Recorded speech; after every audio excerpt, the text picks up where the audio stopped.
Joyboy, Emu, Zunesha, the Ancient Kingdom, the Land of Zou, the Mink Tribe, the Kozuki Clan, and the people of Wano Country, Fishman Island, the Holy Land Mariejois, Four Blues, the Grand Line, the New World, the poneglyphs, the Devil Fruits, the King of the Pirates, Gold D. Roger, the Revolutionary, Monkey D. Dragon, and the future Pirate King, Monkey D. Luffy. What if I told you I know how all of these characters connect? What if I told you that not just Luffy, but virtually every pirate in the story has ties to Joyboy? What if I told you I've discovered the entire history of Joyboy's life and all the events that transpired, causing a ripple effect, leading to the world of One Piece that we know of today? Well, ladies and gentlemen, I think I've cracked it all. From as early as 1,000 years ago to the events of the Void Century, to Luffy's parents and birth story, and everything in between. And in today's video, I explain to you guys what I genuinely believe is the true story of One Piece. This is the greatest story you've never heard.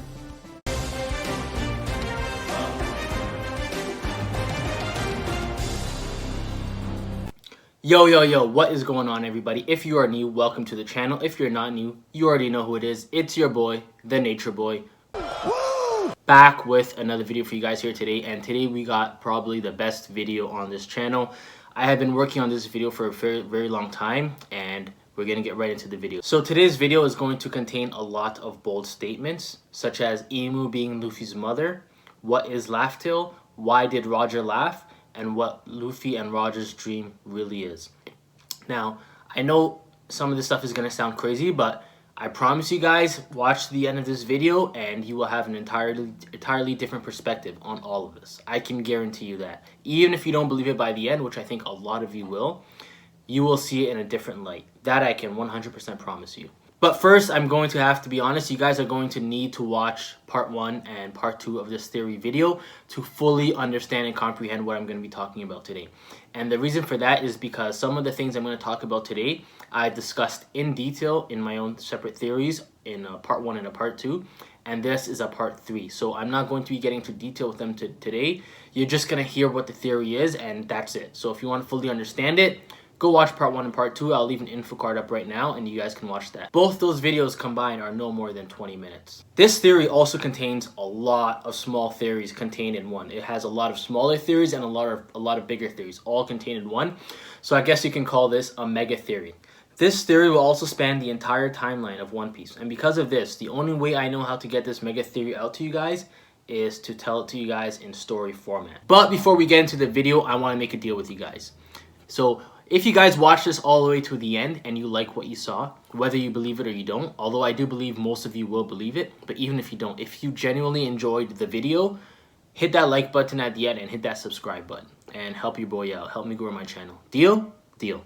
So with that being said, go ahead and grab yourself a hot cup of coffee or hot chocolate or whatever it is you like to drink. Grab yourself a snack to go along with it. Kick back, relax, because you are in for the wildest story you've never heard.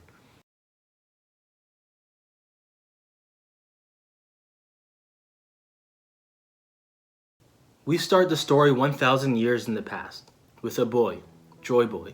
I would like to imagine Joyboy started off as a child who was abandoned by his parents at a young age, with bright dreams and the uplifting and unmistakable charm that we see in Luffy.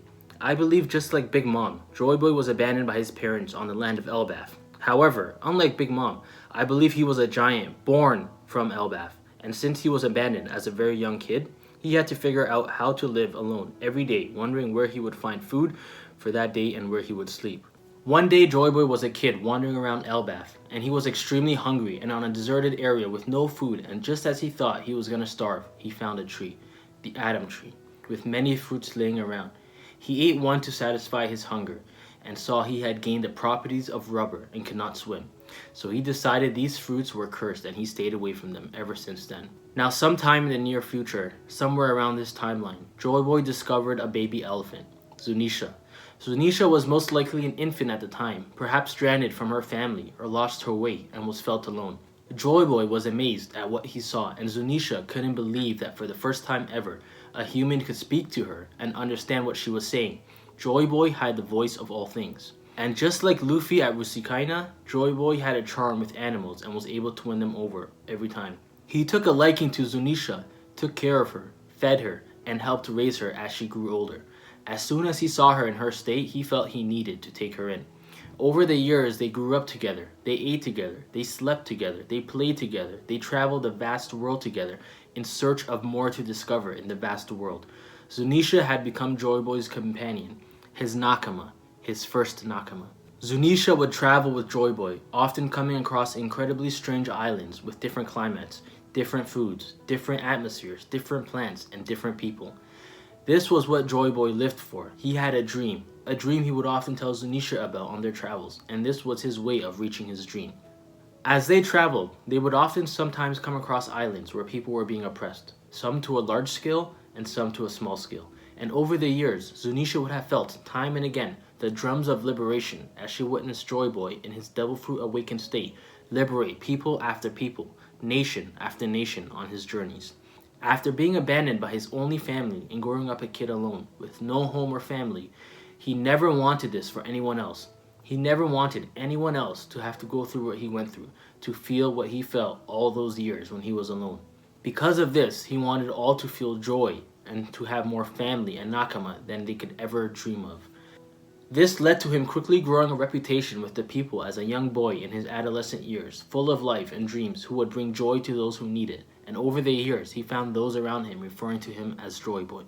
Zunesha grew not only to love Joyboy as the person who took her in, who saved her life, and gave her a life full of adventure, but she swore she would follow Joyboy to the end of the world and swore to obey anything he would ever ask of her as a sign of her loyalty, thus becoming Joyboy's first Nakama who would never leave his side.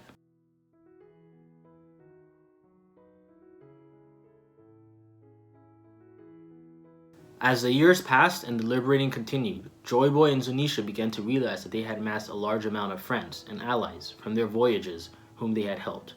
This eventually led to Joyboy deciding he would build a place for everyone, a place where all of his friends over the years like Zunesha could live together. Joyboy had a dream, and together Joyboy and Zunesha spent the next few years with allies they had amassed, building the ancient kingdom. Also continuing to travel the world collecting people, liberating them from their troubles, island by island, year after year, until this humble abode of theirs had grown so large in size, so great in numbers, that it could be called nothing less than a kingdom, a great kingdom.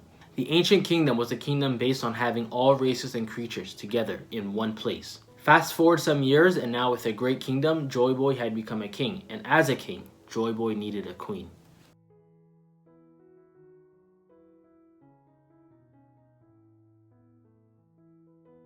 Joyboy left the kingdom to be taken care of by his trusted friends and Zunesha while he continued to set out to sea. He loved his kingdom, but he wanted more. He dreamed of more, and he envisioned that someday it would be a lot bigger than this, with far more people living there. So he set off to find more islands and more people. He loved the idea of having people of different races, different sizes, different colors, different tribes, all different types of people. He discovered just how much living organisms varied, and he wanted them all to experience his kingdom and live a fruitful life under his banner. Thus, Joyboy became the first pirate.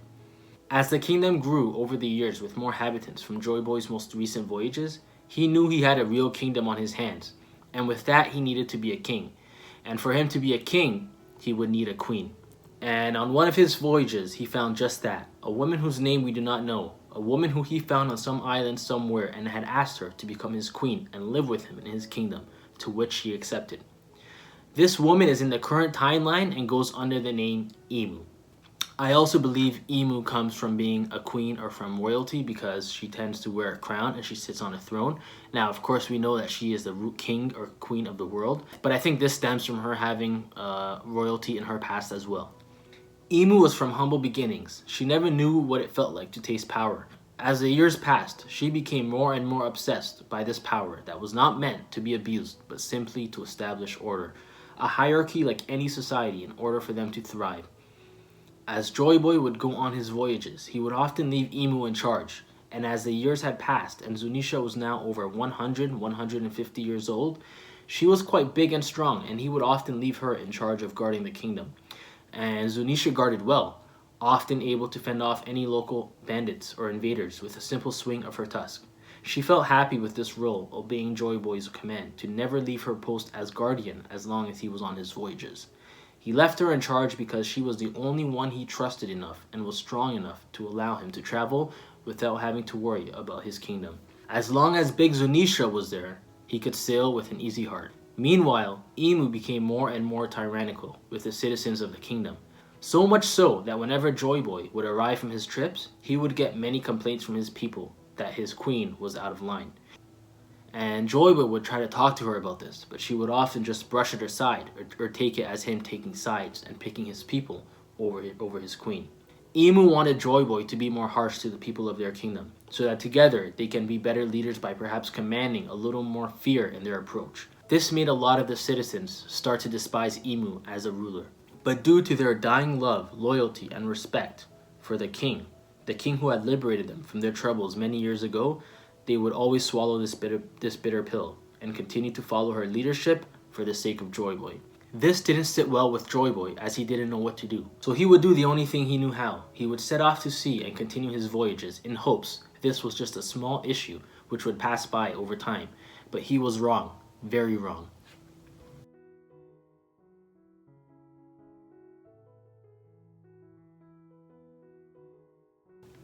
As the years continued and Joyboy's adventures continued, he found more great islands full of amazing people. I believe he found Wano Kuni and became very close with the Kozuki who were leading Wano country at the time, and over the years he visited Wano country in all of his voyages and sat down and laughed with the people of the Kozuki clan as he told them about his stories, and he would often come and visit them and they would always look forward to seeing him and welcome him in. I believe that Joyboy and the Kozuki clan of Wano formed an unbreakable bond from the very start.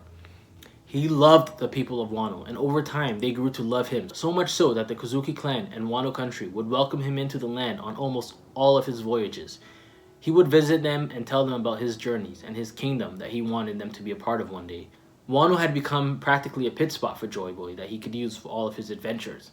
Full of strong and capable fighters with strong morale and conviction and hearts full of dreams for the future, Joyboy felt he could relate to the Kozuki and Wano very much. So much so that no place or island he had ever visited had amazed him more than that of Wano country. That is until one day. One day when he discovered what he thought he never would before, an island of people living underwater. He discovered the incredible Fishman Island. He met the fishfolk whom he was astonished and amazed by more than any other race. He became very close with them over time and developed a strong relationship with the king of Fishman Island and all of its citizens. And now knowing Imu was not the wife or queen he had wanted her to be, and perhaps not fit to be queen of his kingdom, he also met someone on Fishman Island whom he immediately felt had all these traits he wished Imu had had. He met someone who he deemed worthy of being his queen and the queen of his kingdom. He met the princess of Fishman Island at that time, Poseidon. Upon multiple voyages to Fishman Island, the same way he had done with Wano country, he had over the course of time told them so much about his kingdom and how he wanted them to live there as his Nakama, that they, living in an enclosed space underwater their entire lives, wanted nothing more than to make living in this dreamland with Joyboy possible, and Joyboy would stop at nothing to make that happen. He wanted the people of Fishman Island to taste sunlight from above the surface. He wanted them to breathe the same air he breathed and to meet and live amongst all other incredible races and species that he had met over the past 100 years and brought to his kingdom. He wanted them to all be family together. He promised Poseidon that he would return to her on his next voyage, but this time he would bring more ships and more people to help bring the fishfolk above water. And he even promised to make her queen of his kingdom, ruling and protecting the kingdom righteously by his side. This was Joyboy's will, and this was the will that Luffy inherited from Joyboy, and this is the reason that Madame Shirley in Fishman Island had that vision that Luffy would one day destroy Fishman Island.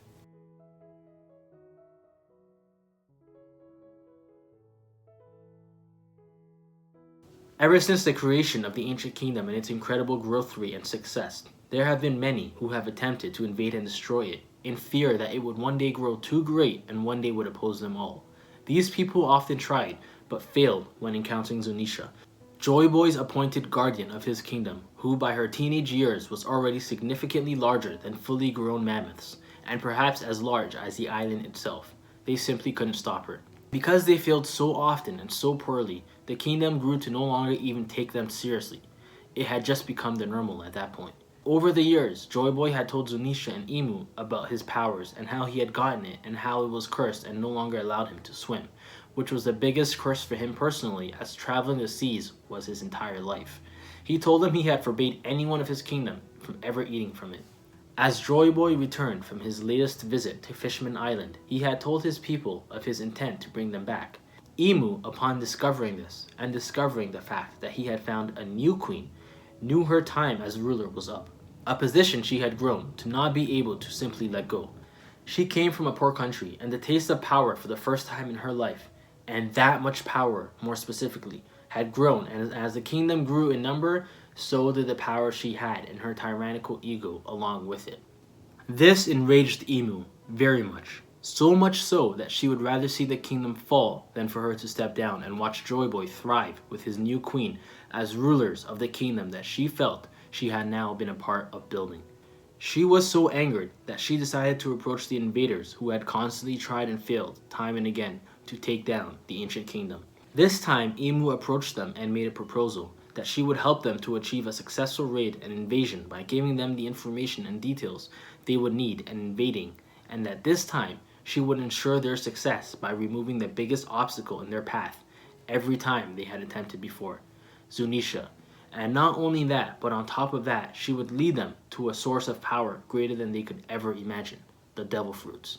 This new plot, along with their great numbers, gave them a significant advantage and an element of surprise that the people of the kingdom would not be ready for. After taking them lightly for so long, they would now see the true power of these invaders. And with Imu caring for nothing more than her own obsession to remain in power, she was instantly sold when she was promised that she would be queen of this new world. And with that, the agreement was made and the plot to take down the ancient kingdom had begun.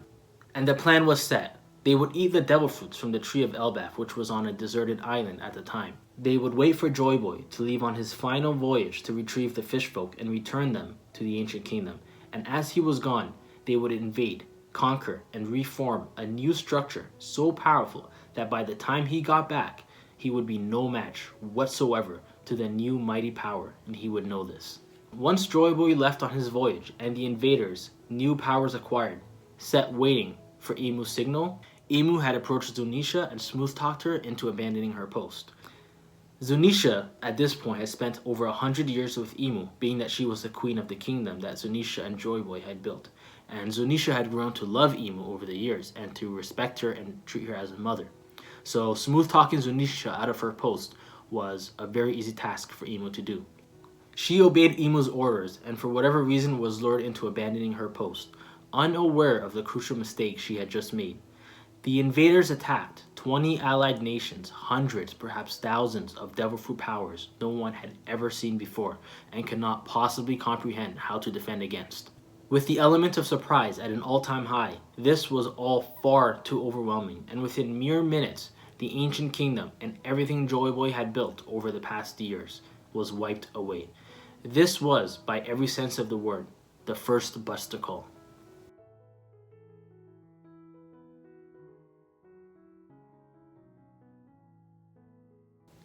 Joyboy, who was in Wano at the time, visiting as a pit stop as he always does on his voyages, was telling the Kozuki shogun about Fishman Island and how he was on his way to bring them back when the news finally came to him that his kingdom had been attacked. Most were killed, some fled to various different places, and Imu had indeed betrayed them to take sides with those who had previously attempted to invade before.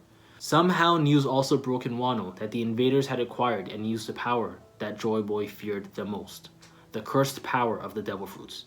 And when Joyboy heard this information, he knew his worst nightmare had come true. Joyboy knew his dream world would end. He thought to himself that if he was this powerful since he was a kid, and he only ate one of the fruits he found on the tree, what could anyone possibly do against an army of people who all ate a fruit from the same tree he did? He knew that what he had wanted to accomplish with Fishman Island, and the world he had been in the process of building for over a century, would no longer come true, at least not in his lifetime. So Joyboy, along with the people of Wano, came up with a massive plan. The first part of Joyboy's plan was to instruct the Kozuki and the people of Wano to create poneglyphs. As the saying goes, history is written by the victors, and Joyboy understood this better than anyone. He was able to see far enough into the future to understand that if his kingdom was taken down, the new rulers would erase all recollection of it from history. So he instructed the people of Wano to create poneglyphs, indestructible items that cannot be tarnished, cannot be damaged, cannot be destroyed. And he decided to tell them to write down the true history of the world and what had happened to them in these poneglyphs, and to spread them across the world so no one could find all of it in one place and destroy them. With those poneglyphs, he decided to create 4 more special poneglyphs that would lead to a special island where he would leave the most important message he wanted to leave behind. He entrusted these 4 poneglyphs to the people he believed to be his closest and most beloved allies. He left one right there where he was with the Kozuki and the people of Wano. This road poneglyph is now in possession of Kaido. He left one with Poseidon in Fishman Island. Perhaps he sent someone over to deliver it to her. This one now remains unknown. I believe Imu took this one and keeps it in Pangaea Castle. He left one with Zunesha, who was there with him from day one and who he knew he could trust more than anyone else. This road poneglyph is still on Zou and with the Mink tribe. And the final poneglyph he left somewhere unknown. This poneglyph is now in possession of Big Mom. The next part of Joyboy's plan was to order the Kozuki to start creating something that would counter these devil fruits. He knew, being a devil fruit eater himself, just how powerful these fruits were, and he knew that the only way to stop them was to work on something designed specifically to counter them. So with that, the Kozuki immediately began the construction of Sea Prism Stone. The third part of Joyboy's plan was an apology to Poseidon, because he knew it would take hundreds of years to now achieve what he thought he was weeks away from doing. After sending the poneglyph with a trusted companion to take to Poseidon, he sent one for an apology, and he sent one for a road poneglyph that would be a key puzzle in finding his most important treasure. And the final part of Joyboy's plan, I believe, was Raftail and the One Piece. Joyboy immediately left Wano and set sail to Raftail. Somehow, someway, he found this area, and he knew it would be hard for anyone else to find.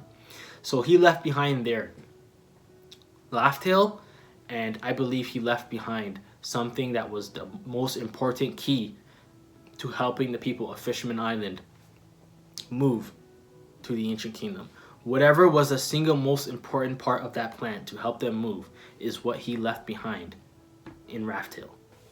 Joyboy also instructed the people of Wano Country to close off their borders. He knew that by doing this, Wano Country would remain the only island to be protected over the years. Wano was strong enough to defend itself against the world government, unlike Fishman Island, and was brave enough to fight for the truth and stand with Joyboy. He knew the island had to be protected from invasion and generational loss of the true history, like the outside world. So in his last moments with the people of Wano, he told them to close their borders until the time came for someone to inherit his will and remove the world government from the throne. Then it would be safe again to open up Wano. He told them to assist this person when the time came. They knew this plan was never going to fix the problem immediately, or even in their lifetime. But they also knew that if they did their part right, one day, many centuries later, one would come ready to carry on this task, and they would have all the tools they needed left behind by Joyboy, the Kozuki, and the people of Wano. With this, Joyboy set everything in motion. He said goodbye to the people of Wano, and he set sail to his kingdom that he had lost. He knew that as the king of this kingdom, if the kingdom fell, he had to fall with it. He had to die for his dream. And so Joyboy sailed off to his inevitable fate to meet what was already a destroyed kingdom, already taken down, already with new rulers. And in a great battle, one versus all, just like Whitebeard at Marineford, I believe in an exact similar fashion, Joyboy fought for his island, died, and right before he died, left that same speech standing in front of all of them, in front of his enemies, telling them that one day, many years later, someone would come who would inherit his will, and they would find what he left behind, and they would use that to take down the people that took over his kingdom, that he was standing right across from that moment. In the exact same way that Whitebeard said to the world government, I believe this was paralleled on purpose because Joyboy did this exact same thing with the people of the world government at that time, the allied nations. But before Joyboy died, he saw Zunesha one last time, still on the island, shocked, confused, betrayed, and heartbroken at all the dead that the invaders had killed.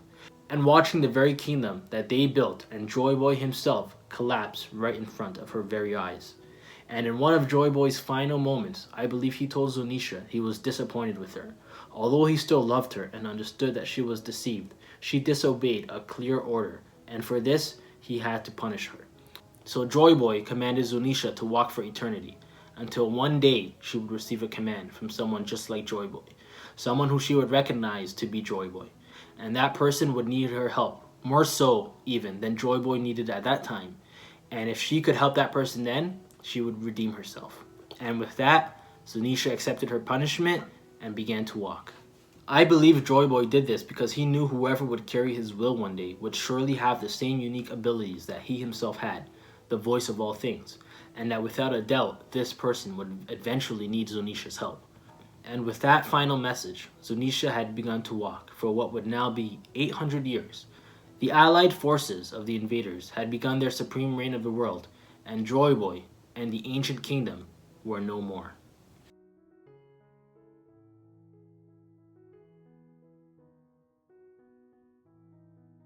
With the Void Century now simply a faint memory of history, during this time I believe a few things had happened.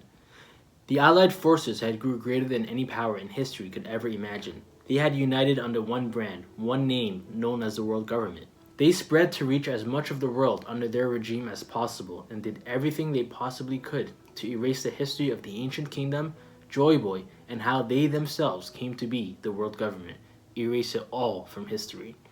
Imu, now the ruler of the New World, full of hate for the people of Fishman Island and the Queen Poseidon, whom altogether had come so close to taking Joyboy's love and attention away from her, and had come even closer to being the reason she was removed from power. She absolutely despised these people, and she decided that the fish folk and Fishman Island were the lowest species on Earth, and she decided that she was going to make a lesson out of them. She ordered that the home base of the newly dubbed World Government be directly above Fishman Island, with the Holy Land Mariejois, and with Pangaea Castle, her home, to be built directly in the center of this Holy Land. This way, Imu could monitor the fishfolk and make sure that they remained at the bottom of the ocean forever. And she could remind herself and the fishfolk that she was, quite literally, above them. Over time, the bloodline of these 20 nations became known as the Celestial Dragons.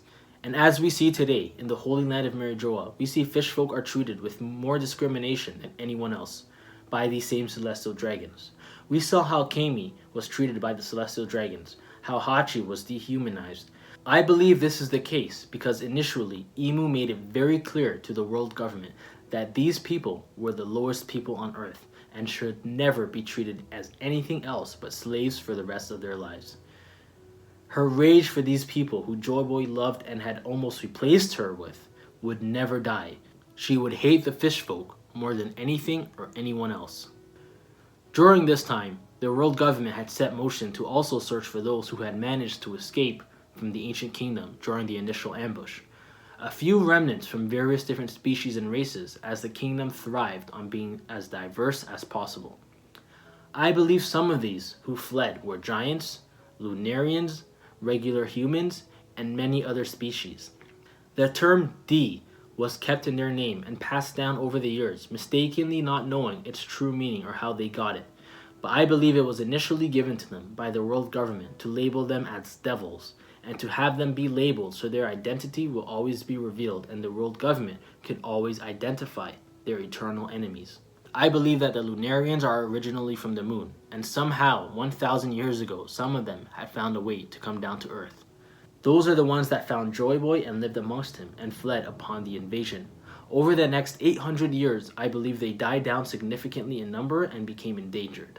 I also believe that King is a D, but unlike Luffy, he hides this fact because throughout his life, he and his people have gone through so much discrimination, so much hate, so much oppression, that he decided it was not worth carrying the name with this much suffering. And so he decided to hide the initial D from his name in the same way he puts on his mask and hides his true Lunarian identity to keep himself safe and to not have to go through this suffering anymore. I also believe that Kaido perhaps does not even know that King is a D. I also believe during this time, the world government kept the source of these devil fruits to themselves. And part of the reason I believe this is because today, we see the world government seems to have the best devil fruits. Like we see with the admirals, they seem to be given the best Logia abilities, or Fujitora, fantastic Paramecia ability. We see guys like Smoker, guys like Sengoku, guys like X-Drake, all the admirals I just mentioned all have amazing devil fruits. And if we look in Enies Lobby, we also see Spandam telling Kaku and Khalifa that that the world government rewarded him 2 devil fruits to give to them for their successful mission in capturing Nico Robin. So we know that the world government rewards devil fruits to successful subordinates. So this tells me that they have the source of devil fruits, or they have a huge supply of devil fruits in the story. And I believe this is why, because they were the ones that found them upon Joyboy's initial finding of them. I also believe that the name devil fruits came from the world government and the 20 allied nations, calling it devil fruits because the fruits initially came from Joyboy, who they see as a devil. The same way I believe the D stands for devil because they called the people of the ancient kingdom the devil. So devil fruits that originally came from the devils of the ancient kingdom, and D's who are the remnants, who are the devil remnants of the ancient kingdom. These were the labels that I believe the world government gave to them. Now, with the world government having so many fruits and discovering all these different fruits from the tree, they also came across the Opi Opi no Mi. And after many years of being familiar with this fruit, they finally found its most powerful trait. They found the Eternal Youth Surgery. And upon discovering it, they gave it to the one person that was the reason they were able to successfully complete this invasion to begin with. They initially used it on Emu. And with that, Emu became immortal.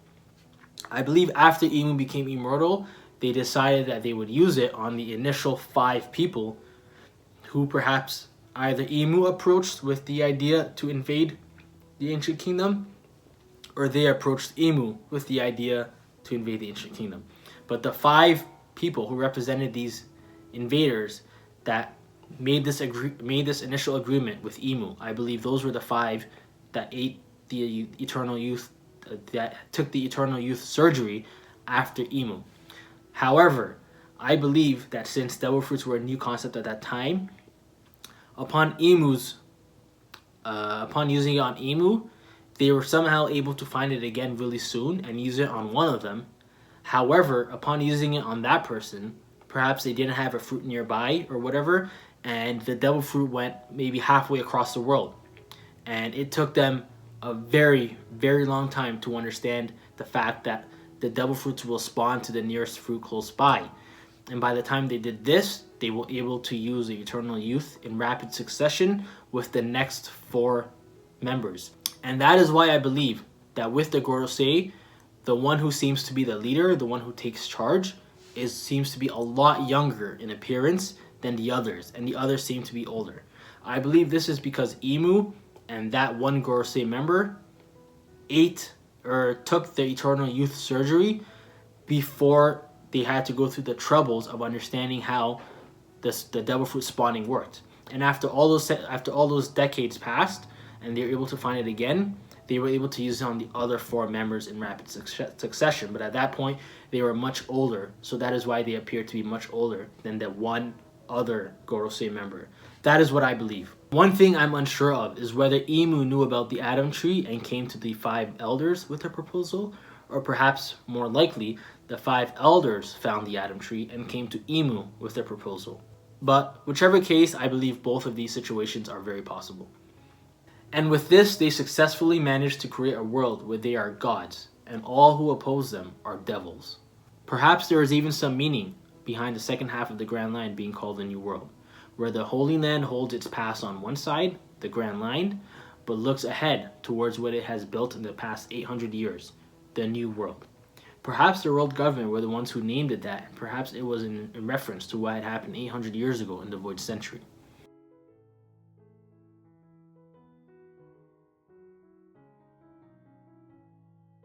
Fast forward many centuries later, and the world government has been the rulers of the world for as long as anybody could remember.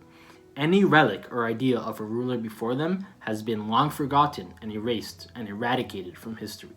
With what we know of Garp insisting on those who he raises becoming Marines, I believe Dragon listened to Garp and became a dedicated Marine, and over time became very successful and rose in the ranks to become an admiral. I believe he had a strong sense of justice, a stronger sense of true justice than anyone else associated with the world government. True justice, and he always sought after true justice in his work. He took in a young Akainu and taught him how to fight and how to be a successful Marine when Dragon was an admiral. He helped Akainu become high in success as well. Akainu looked up to Dragon more than anyone else for his sheer dedication to the world government and the Marines. Nobody was more hardworking, dedicated, and a more beneficial and competent soldier to the world government than Dragon, who ironically did not even know he was a D, and these same people labeled him a devil. Now, somehow through all of this, I believe Dragon came to know Imu. I believe he was so dedicated and reminded her of Joyboy, but a Joyboy who could be tamed, as she could finally have a king by her side who could be tyrannical along with her. Perhaps he had the good traits that she liked in Joyboy, without the traits that she didn't, such as seeking freedom for all. Dragon and Imu had a child together, Luffy of course, in the midst of all of this, and Dragon was the only person to ever know about Imu besides the Gorosei, the 5 elders. When they had a child together and everything was going so well, Imu felt it was going so perfect that this would be a good time to tell Dragon the truth about her and who she is. I don't think she told him everything, but I do think she told him quite a bit about how she came to power and how and why she rules the world with complete tyranny. I also believe she told him she was immortal. This couldn't have possibly pushed the Dragon away anymore. He had an epiphany, realizing that all of this, his immense dedication, was misplaced, and that the world government were never a place seeking true justice, and would never uphold it, no matter how hard he tried to change things from within the system.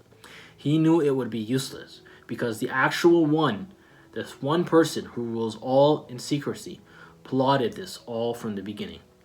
So with this newly found knowledge, Dragon left the world government, abandoned Akainu, who looked up to him so much without explaining why he left.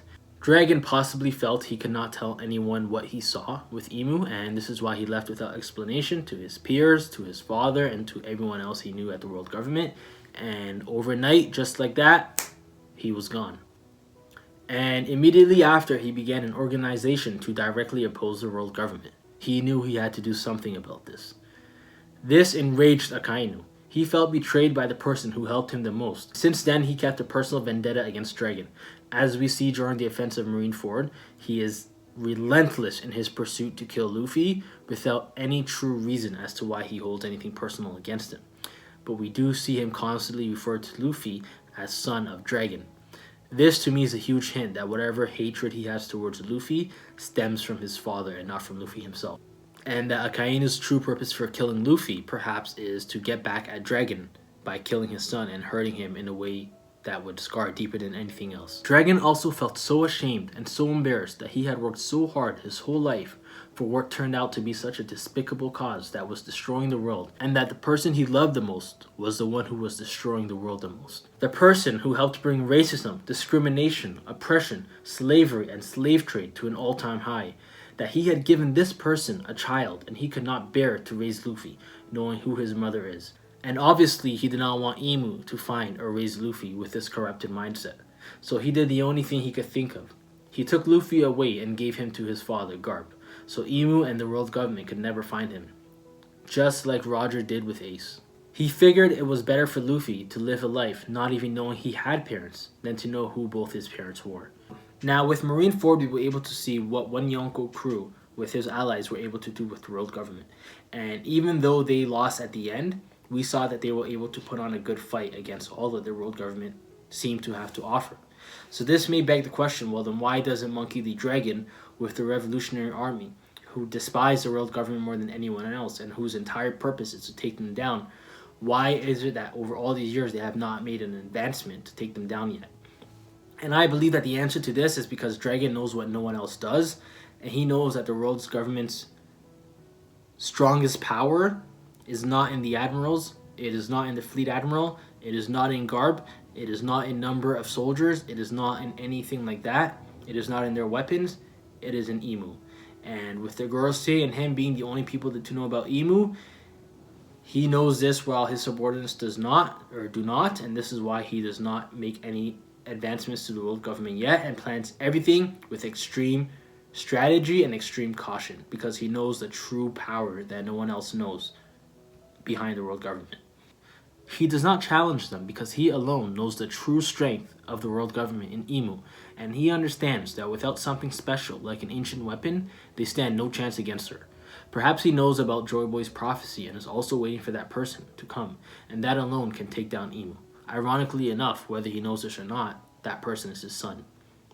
I also believe that in one of the recent chapters when Sabo tried to tell Dragon via the Denden Mushi about Imu's existence, that even though we did not see any reactions or a respawn back, that Dragon actually already knew this, but did not want anyone else to find out. Perhaps because he was afraid that exactly what happened to Sabo would happen. He somehow knew that that would happen, and he kept this all a secret from everyone. So basically, for a quick summary of Imu, Imu is someone from the Ancient Kingdom. She is a D who betrayed her own people to help the enemy infiltrate the impenetrable defenses after being promised to be the ruler and queen of the world if she helped them take over. Being the first person granted the eternal youth surgery through the Opi Opi no Mi after the opposing allied nations were perhaps the first people to discover the Atom Tree since Joyboy. Imu was the wife of Joyboy and the queen of the Ancient Kingdom. That is until Joyboy saw her become more and more tyrannical and sought to replace her as the queen with Princess Poseidon of Fishman Island. This provoked Imu into betraying the kingdom and now ruling over the world alongside the allied nations, aka the world government. Now, with the theory of Imu being Luffy's mother, I do want to mention that I understand that this is a bold statement and this theory is quite out there. However, I would say ask yourself this. Why is it that we're going through the entire story, 25 plus years, 1,000 plus chapters, without even a hint as to who Luffy's mother is? If she really wasn't this important, don't you think we would have at least gotten a mention or some kind of hint or something? But the fact that we have gotten nothing, absolutely nothing in all of this time, makes me think that it has to be because she is of extreme significance to the story. And one more thing I want to mention about this. Personally, I'm not the biggest fan of wordplay and connecting stuff through words. However, I would be silly to ignore the fact that Oda does care about wordplay and that it does play a role in One Piece. And one thing that is very noticeable to me is Imu being spelled I-M-U, if turned around backwards, says Umi. And Umi in Arabic directly translates to my mother.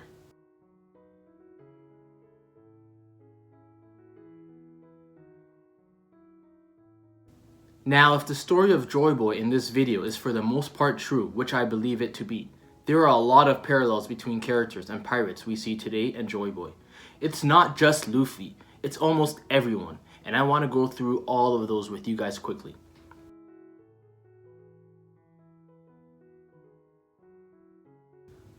Big Mom's Totland is similar to the Ancient Kingdom, and herself similar to Joyboy, where just like Joyboy, she wants to build a kingdom under her rule and protection, and she wants to collect all races from around the world.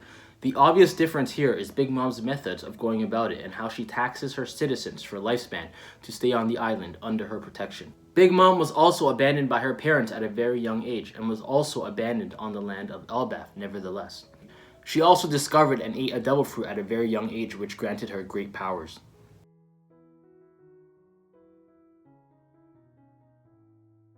Gecko Moria had the largest ship in the world, Thriller Bark, an island-sized ship that could hold the largest Nakama imaginable and be a perfect kingdom for many to live together. But after losing hope and losing all his Nakama in his defeat to Kaido, he used only the dead rather than the living since they would be easier to command and instruct.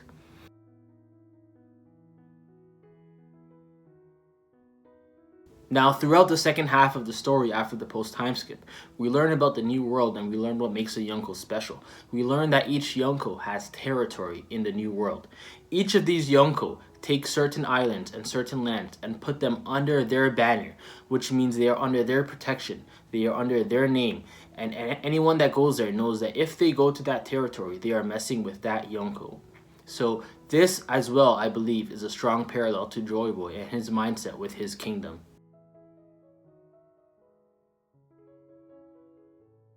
Whitebeard also grew up an orphan and knew better than anyone what it meant to be alone. Throughout his life, he wanted nothing more than a family, sons and children he can help guide and give them a better life than he had.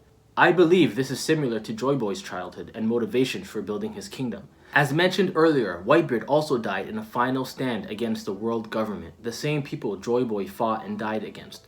Both men going out in a one versus all and declaring that someone, aka Luffy, would emerge one day to bring everything back full circle.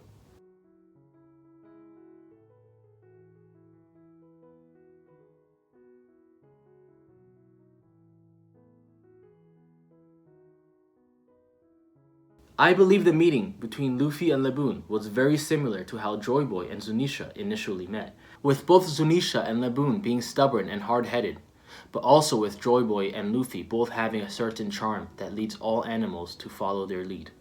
Joyboy left Zunesha with a promise that someday one would arrive, and once they gave Zunesha an order, her punishment will end. Luffy left Laboon with a promise that one day the same person that Joyboy promised, aka Luffy, would return and have a rematch with him, thus painting his Jolly Roger on Laboon as a symbol of his return.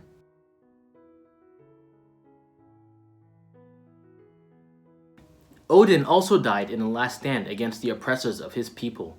He died on a grandiose stage in front of all, and before departing, he also made the same promise that someone will come one day and open up the borders of Wano and free the world from its current state. This seems to be a trend with great pirates. And we even see Kaido point this out as he says, "Death completes a person."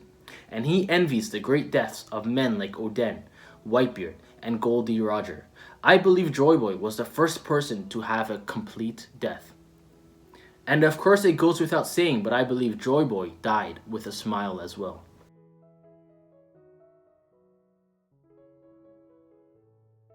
Roger attained what no one else could. He was the freest man in the seas. He broke ground and trailblazed a new generation of piracy.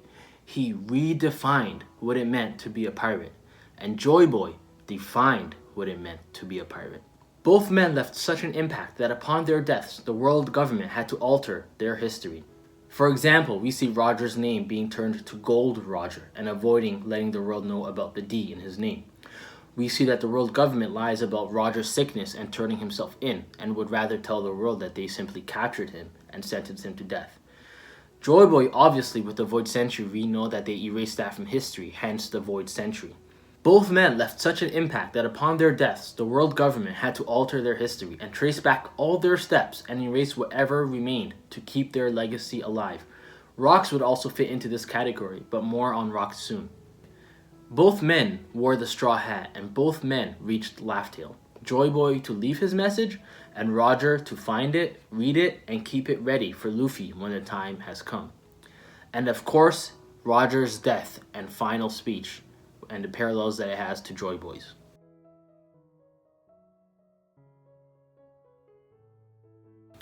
Rocks died trying to take down the people of the Holy Land, the same people who Joyboy died fighting. Rocks probably died in battle with Roger and Garp, but his real fight, his real problem, was with the Celestial Dragons. He died outnumbered by Roger pirates and Navy soldiers, and was outnumbered in his own individual fight, 2 versus 1.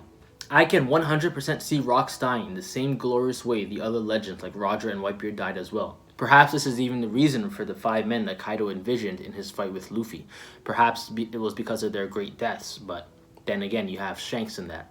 Rocks was a D who wanted to be king of the world, and all other D members are key figures in fighting for freedom and freedom to pursue one's dreams, with Roger, Luffy, Blackbeard, and Dragon being perhaps the 4 biggest examples of this in the series. Even Jaguar D's soul fought for this when protecting Robin from the injustices he witnessed on the day O'Hara fell. Garp is the only exception to the rule, but even Garp refuses to protect the Celestial Dragons, and perhaps he will redeem himself in the final war.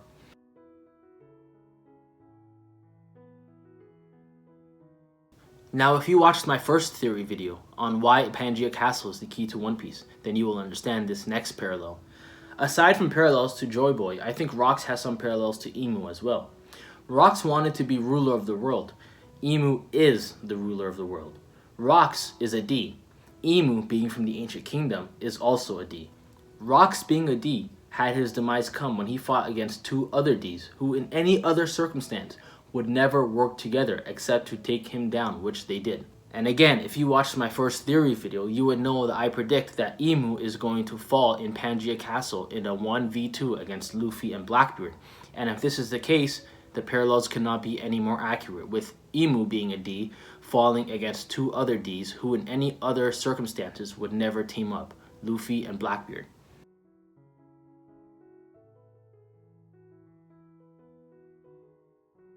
Kaido is an interesting perspective on this. Being influenced at a young age by seeing so many great pirates with the same drive and will as Joyboy, we see with Rocks, with Roger, with Whitebeard, Oden. Kaido was so determined on forcing himself to try to be amongst these men that he ended up being the complete opposite. Kaido wanted to be a great pirate, but he barely sailed and he remained on Wano for most of his life. He wanted to be a great pirate, but rather than liberate those who were under oppression and injustices, like the men he admired, he brought oppression and injustice to those who were already free. And above all else, Kaido wanted to die a grandiose death in front of the world to see, just like with Roger, just like Whitebeard, just like Oden, and perhaps just like his captain, Rocks, as well. But instead, he was defeated by Luffy high above the capital on the day that citizens were partying and would not notice. He was buried hundreds of feet underground where nobody could see him or hear him ever again, in a country where the borders are closed off from the rest of the world, and the only people who witnessed his fall were the few fighters who were on Onigashima at the time. Basically, I think throughout the series, a pattern we are seeing and a message that is being conveyed to us is that everyone has inherited at least some of Joyboy's will. His will was so great that it had shaped the world as we know it. Piracy in itself, the idea to not be restrained to one island, but rather to live your life on the seas, traveling from island to island, one end of the globe to another, and meeting all kinds of people in all kinds of climates to truly be free. What it means to be a pirate, I believe, was Joyboy's will, and he was the first person to actually live his life in this way. Everyone who has died fighting for freedom, who took a stance in their final moments to fight for truth against the face of tyranny, Clover in Ohara, Dr. Hiroluk in Drum Island, and others all died just like Joyboy. These men, just like Joyboy, were all ready to die for their dreams and to die for the hope of a better future for those who came after them. And with Robin learning archaeology and wanting to find and read the poneglyphs and uncover the truth of the world and its history, we see that Clover's dream lives on inherited by another. With Chopper learning everything he can in the field of medicine and wanting to cure any disease in the world and be the best doctor he can be, we also see that Dr. Hiruluk's will lives on inherited by another. The same can be said with Joyboy, as we see Luffy setting sail and not being the typical pirate, as many have pointed out throughout the series. Just like Joyboy and just like Roger, Luffy is also redefining what it means to be a pirate. But when it comes to Joyboy, Roger, and Luffy, that's not all these three men have in common.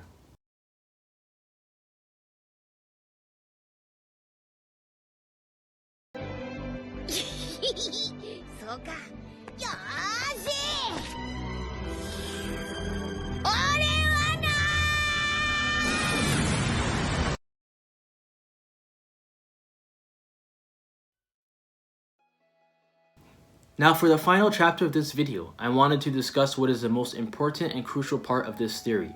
I wanted to discuss Luffy's dream. Because I feel more confident than ever now that I know exactly what it is. What Luffy and Roger both dreamed, a vision they had that when they spoke it aloud sounded so ridiculous to even their loved ones, even their own Nakama, that the only way they could react upon hearing it was to laugh. I believe that Luffy's dream is not to have the biggest party. Luffy's dream, Roger's dream, Joyboy's original dream is to unite everyone from every walk of life, from every race, every tribe, every species, from giants to fishfolk, Lunarians to Tontatas, Shandorians to Skypians, everybody under the sun to unite as one people together under their protection, under their banner, as their Nakama, where they can all live and laugh together. All of us, whether you have been watching One Piece for the last 20 years, 10 years, 5 years, 1 year, or even just a few months or weeks, it doesn't take long upon discovering this series to understand the importance of Nakama in One Piece. If we turn back the clock and take a moment to look at the ASL flashback, there is a very significant moment here where Ace and Sabo saved Luffy from the Blue Gem pirates. Upon saving them, Ace asks Luffy why he didn't tell the pirates where they were, to which Luffy says because he did not want to lose them as friends. Ace goes on to ask, even if you get hurt, and Luffy, having been alone his whole life until that point, says a quote that I believe gives us a hint to what his dream is that many people have overlooked. Luffy says, being alone is worse than being hurt. I believe this interaction right here gives us all the answers about Luffy's dream. Luffy would rather die than be alone. This is the effect of growing up alone and abandoned, just like Big Mom initially, just like Whitebeard, just like Robin, Brook, Law, Blackbeard, and so many others. This is why Joyboy's dream was for everyone and not just himself, because he felt that pain and never wanted anyone else to feel alone in the harsh world. He wanted everyone to have Nakama they could laugh with. That was Joyboy. From having no family to having the world as their family and you as theirs, what better dream could anybody wish for? But only 3 people could ever dream this big, this silly, this ridiculously, and believe it to be possible. As we see stated by Dracula Mihawk at Marineford, Luffy's true power does not lie within his physical strength, but his true power rather lies in uniting those around him under his leadership. Even at Marineford, where he was a rookie kid swimming with the sharks, in a place he had no business being, biting off far more than he could chew, to the point where even Whitebeard says this to him when warning him of the dangers he's actually in just by being there. Of course, this didn't stop Luffy's charm from working, and over time we see all these men, all these veteran pirates who have sailed the harshest seas of the New World for years, who have sailed under the flag of the world's strongest man and have fought the strongest pirates in the New World. These men slowly gravitated towards Luffy and his unintentional leadership. And as time passed throughout the war, even the great Whitebeard himself fell victim to Luffy's charm and soon went from talking down to what he took for a helpless, idiotic kid in way over his head to putting his full trust in him and even ordering his men to protect Luffy and help him get Ace at all costs. They call him Hawkeye Mihawk, and perhaps he really is the most clairvoyant, as he was the first person able to see the most significant thing about Luffy that even us readers, after so many years, did not fully grasp the true significance of this one trait, his most important trait. Also in the ASL flashback, we see Garp speak to Dadan about Roger, and he mentions the most admirable trait about Roger that even he himself, as Roger's bitter rival who have tried to kill each other on many occasions, he could not help but to admire this one trait after Roger's death. He talks about Roger's love for his crew and what he was willing to do for his Nakama. Roger was strong, perhaps the strongest, but his strength did not come from himself. His strength came from his love for his Nakama. And like Garp mentions, whenever someone would badmouth or do wrong to not Roger himself, but to someone he considers his Nakama, that's when you would see a side of Roger you had never seen before, a side you can only run from and hope to survive. That was Roger's love for his friends. Now, to take a stroll down memory lane one final time, we go to Fishman Island and the conversation Luffy had with Shirahoshi. He says that he is not a pirate, and it was not his job to save everyone. However, just like Garp said to Dadan about Roger, and just like we see Luffy say so many times in the story, to Vivi, to Kinemon, to Momo, and to so many others, he is no hero, but once he considers you his Nakama, there is absolutely no limits to what he will do, no lengths to which he would not go to protect you. That your enemies are now his enemies, that if someone chooses to pick a fight with you, they are now choosing to pick a fight with him. We can even go back to the very first chapter of One Piece with Luffy and Shanks. This is also the message we see here. Oda was about to start off one of, if not the longest running weekly shonen manga series in history, spanning 25 years and counting, and reaching 4 different decades so far. And of everything he could have put in the first chapter, he went with this. He went with one lesson, one story with a strong moral in the end. He picked the story of the bandits and Shanks. Oda could have picked any story, any point to get across in the first chapter of One Piece that he knew would carry the single most fundamental trait and theme that he wanted One Piece to be about, and he picked this. Now, you may ask, what was the moral of this story? Even if you remember the events that transpired all the way back in chapter 1, you may have forgotten what the overall message was, and that was stated by Shanks in one sentence, in one moment.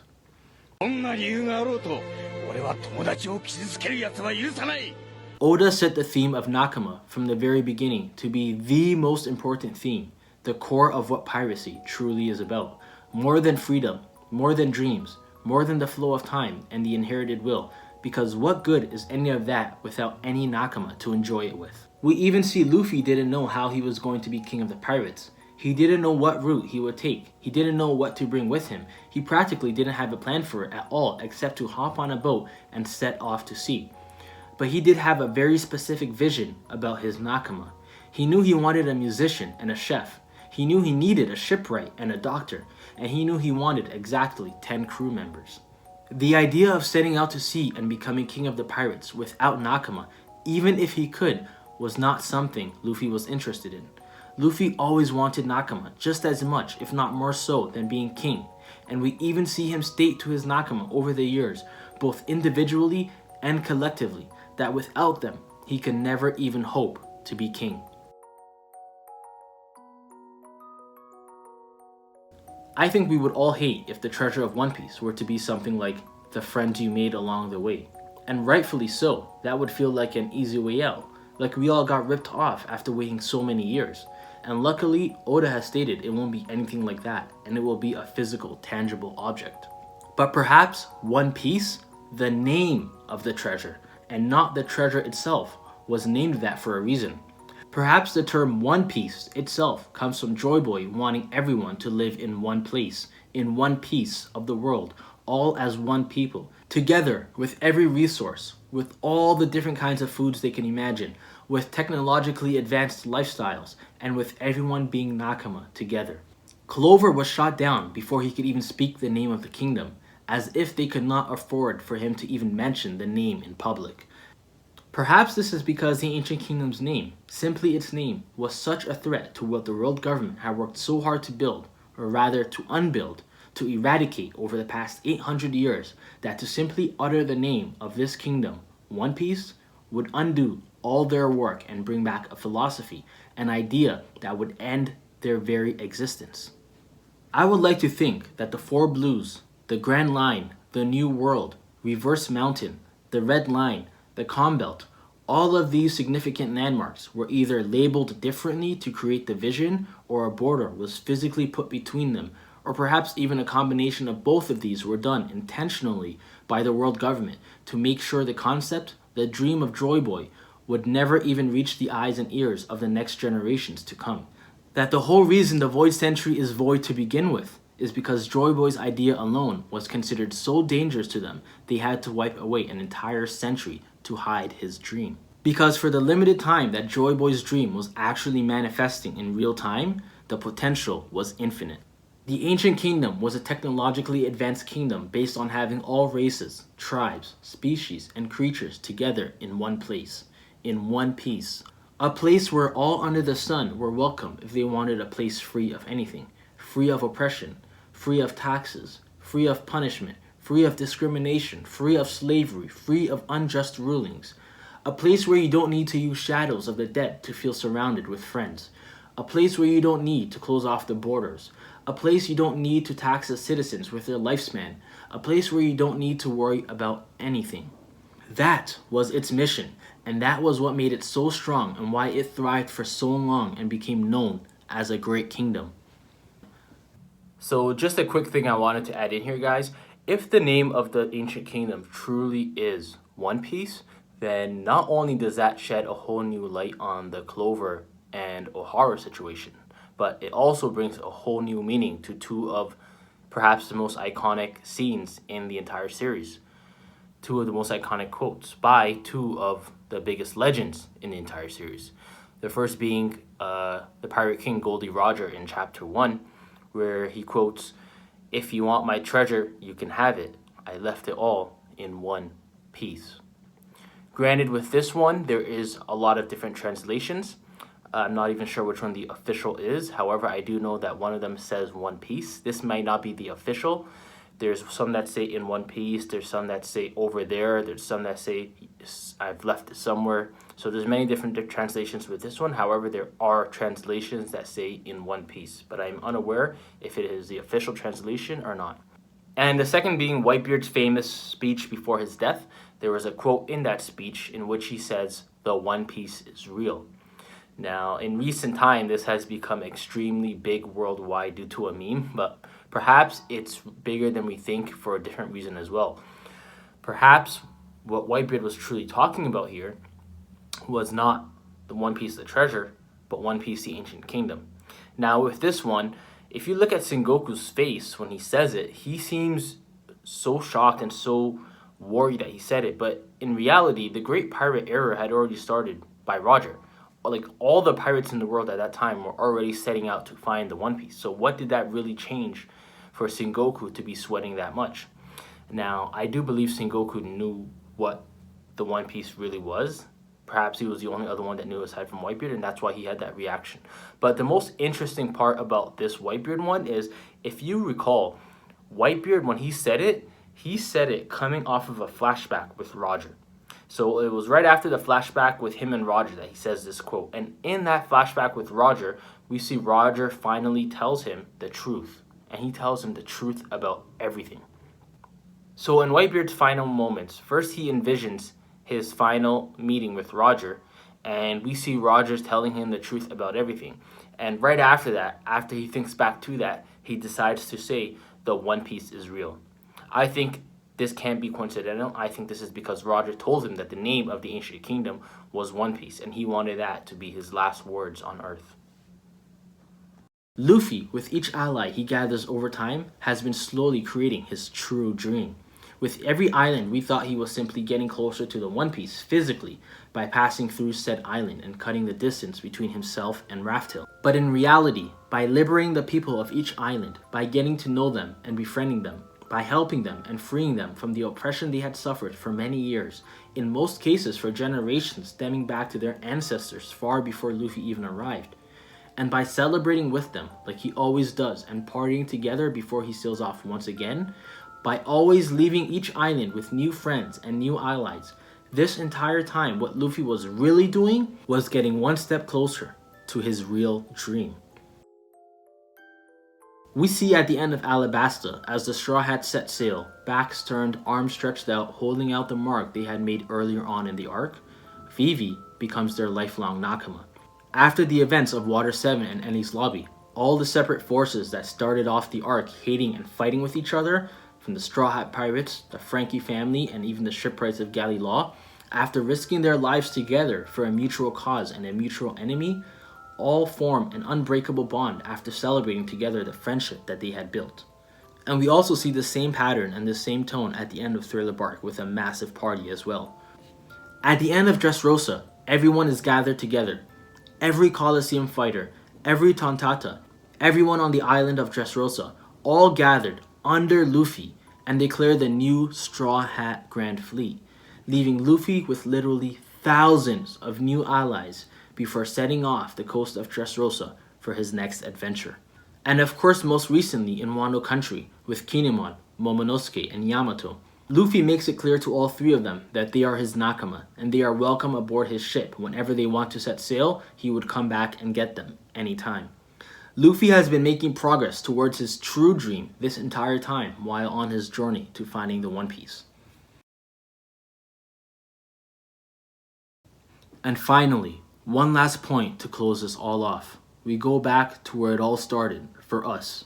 We go back to the king of the pirates, Gol D. Roger.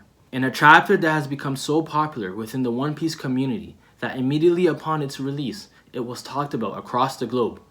A chapter so famous for one single moment, a moment so well known by virtually every One Piece fan in the world that you can describe it in 2 words and everyone will know exactly what you are talking about. And no guys, I'm not talking about nothing happened. I'm talking about he laughed. In my honest opinion, I believe the reason everyone was laughing at Raftel upon discovering Joyboy's message is the same reason Ace, Sabo, Yamato, Whitebeard, Oden, and most recently all of the Straw Hat Pirates all laughed. Because Laugh-Tale, the message Joyboy had left behind on that infamous island, was his dream. The same ridiculous dream Roger and Luffy had, that whenever they spoke to others, those around them could only react by laughing. The Roger pirates were laughing hysterically because of how ridiculous this dream of his seemed. But their main reason they were laughing so profusely was for another reason, for their sole reason that Roger himself was laughing. And Roger was laughing because in all his years, who would have thought someone else would have shared the same crazy, out-of-this-world dream as him? The same dream that he had yet to tell anyone else before without them bursting into laughter and calling him crazy for. Roger simply could not believe that Joyboy initially had this exact same dream, and his only response was to laugh uncontrollably.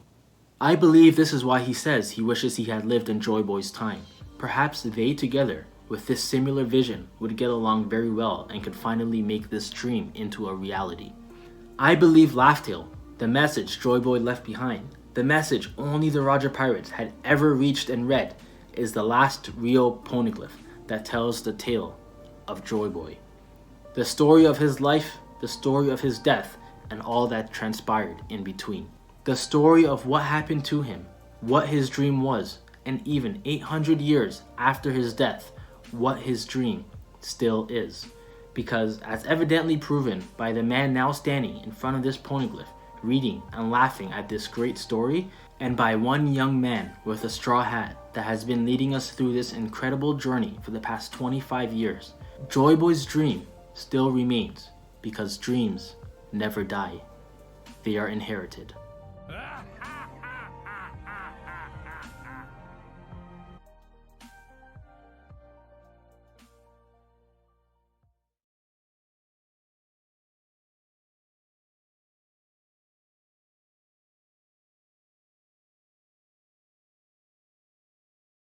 Alright guys, so the first thing I want to say is thank you guys so much for watching all the way up to this point in the video.